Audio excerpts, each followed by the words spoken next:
Ev çektiriyor. Muhammed Efe ne yapıyorsun sen? Ev mi çektiriyorsun lan?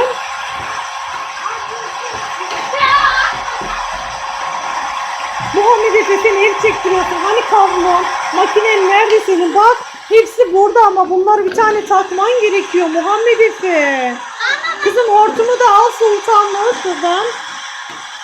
Bir takmamız gerekiyor onu.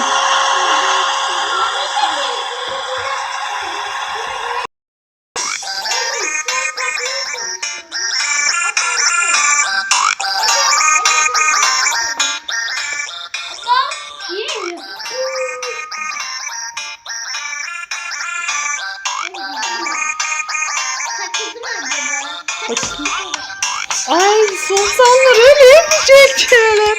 İnanamıyorum Muhammed Efe.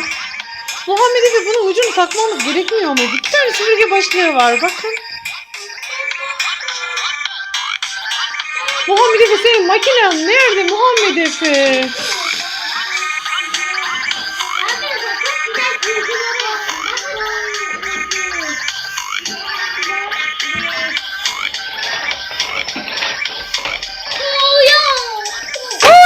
Efe halıyı çektir halıyı Efe.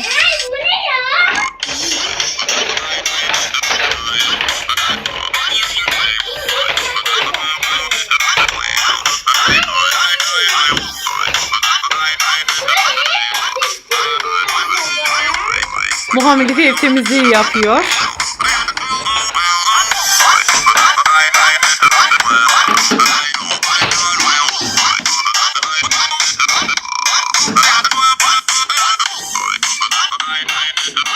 Yoruldun mu anneciğim?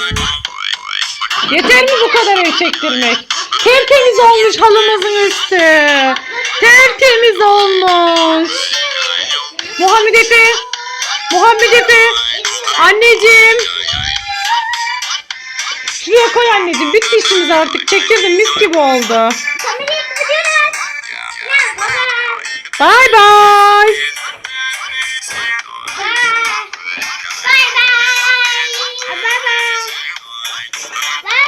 Tamam anneciğim oraya koy annem süpürgeni bitti işimiz.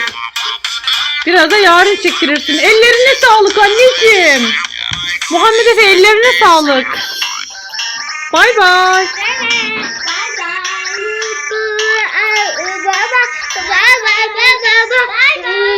Bye bye.